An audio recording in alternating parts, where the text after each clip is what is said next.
Federal government don ready to sign $321 million agreement to return money wey Abacha steal.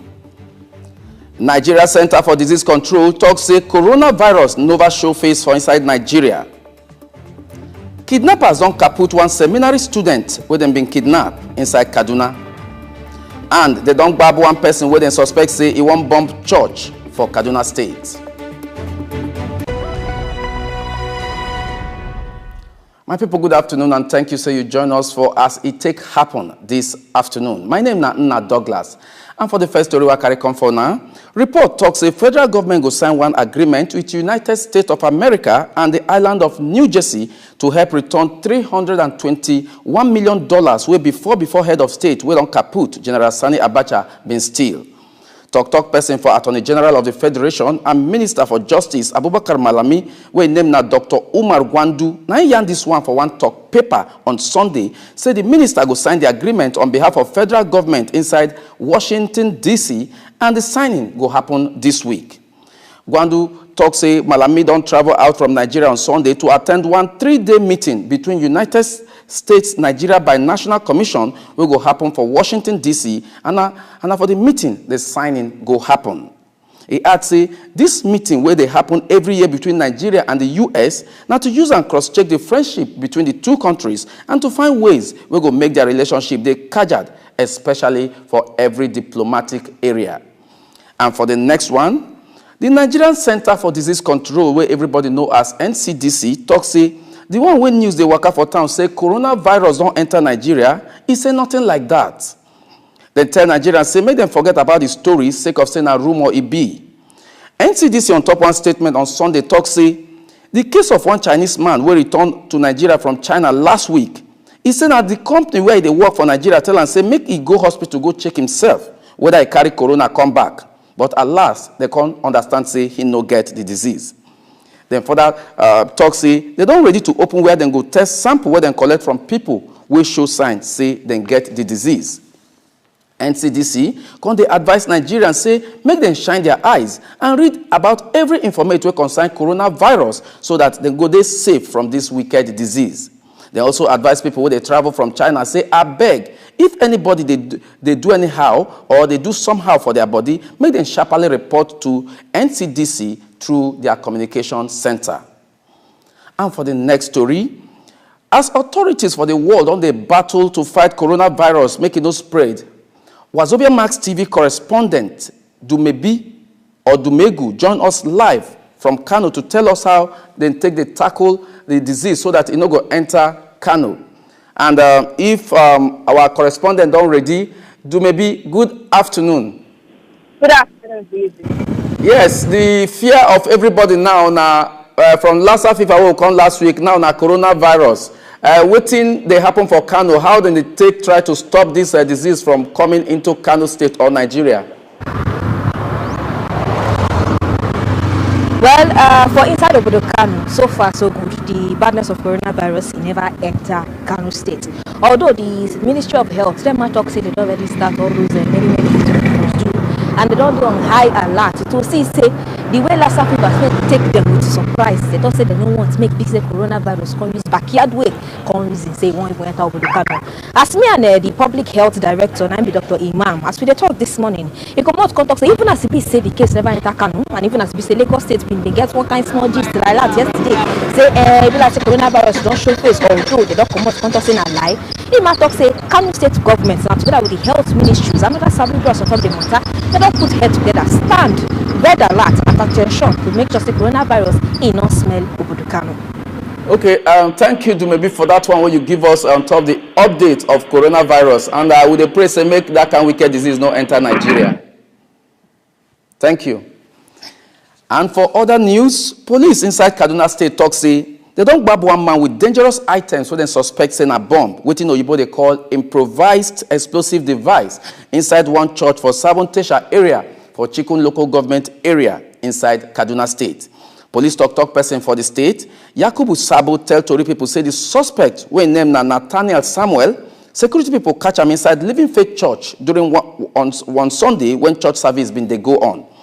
He said they don't carry the suspect go the criminal investigation department so that he go answer many questions on top how, where, and who sent them to go kill people. And for another story wey resemble that one, they don't kill one of the 4 seminarians wey dem kidnapped for the Good Shepherd Catholic Major Seminary for Kakao Village along Kaduna-Abuja Highway. Registrar for the seminary will be Reverend Father Joel Usman, will confirm this badness killing. For one talk paper talk say, they discovered the dead body of the seminarian inside one bush on Sunday. But as it be, police authorities talk say, them be don later release 3 other people where them been kidnapped. And I go fit remember, say, government been kidnapped the Catholic seminarians for 10 January 2020.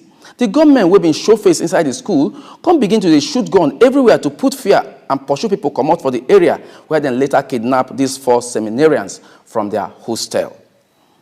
And still on security matter on top this level, one joint body will be Christian Association of Nigeria, will be say their presido, na Reverend Samson Ayokunle. He don't call federal government, say, make them abeg end these plenty security issues where Nigeria they face.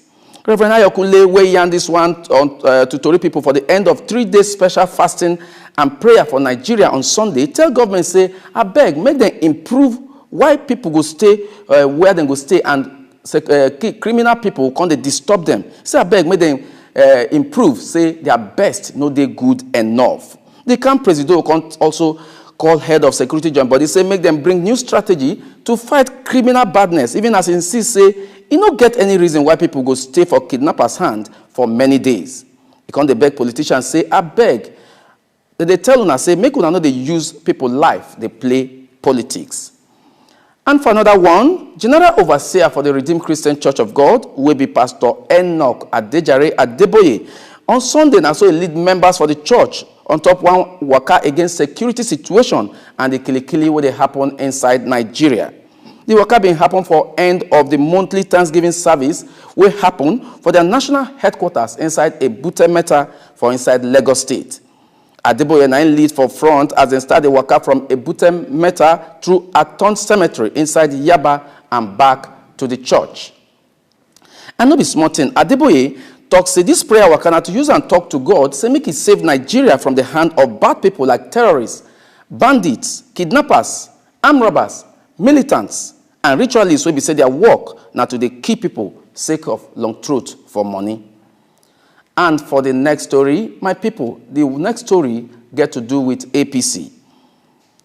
All Progressive Congress will be APC talk say as it be no territory inside Nigeria where Boko Haram they control at all.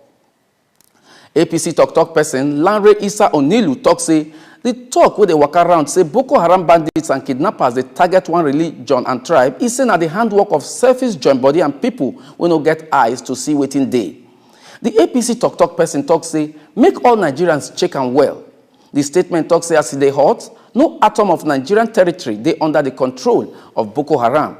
Then they declare bandits, kidnappers, and other criminal badness camps, and are the criminals they lose every day. Issa Onilu talks say even though say terrorists they attack soft targets, he say federal government still they show them pepper, waiting they call for English. Federal government is degrading Boko Haram. Now so Onilu can they tell joint body of Christian Association of Nigeria CAN, plus including Catholic Church, where we say Boko Haram and kidnappers been killed their members, say make them a beg sorry on top the level. My people, wanna see the watch as it take happen for Wazobia Max TV. We they come back with business news.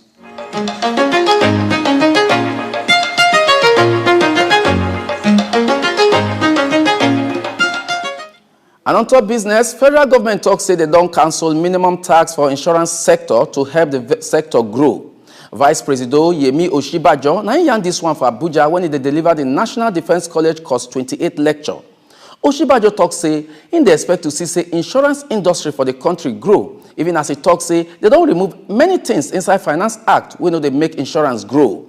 He explains say people where they operate insurance, but don't they raise their voice say insurance sector no they grow at all.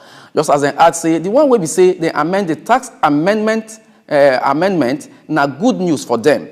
Before they make them law, it talks say them been they only allow insurance companies carry forward losses for 4 years. Even when companies for other sectors for the economy fit carry forward their losses till their kingdom come.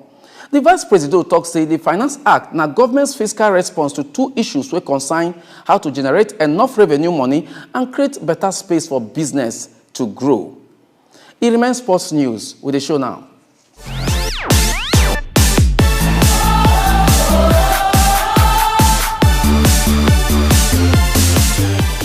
And the good news where they come from Nigeria talks say Enyimba don't qualify for the last 8 of CAF Confederation Cup sake of their 5-2 win against San Pedro of Cote d'Ivoire for Abidjan on Sunday.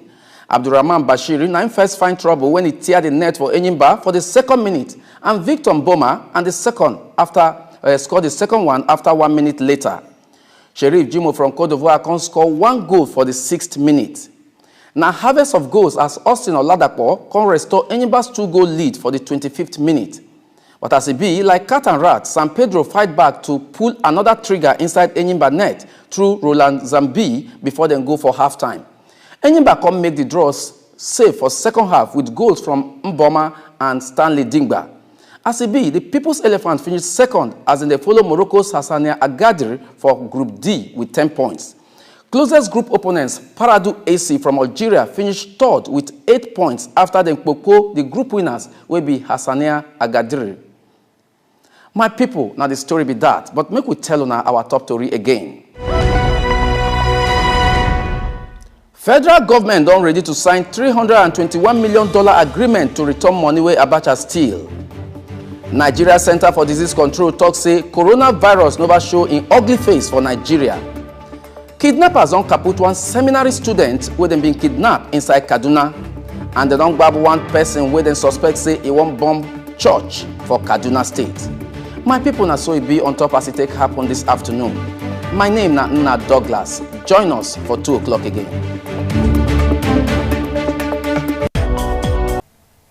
To enjoy more of these our Ogbonge videos when you just watch, press this button to subscribe on top of our YouTube page. You go love am.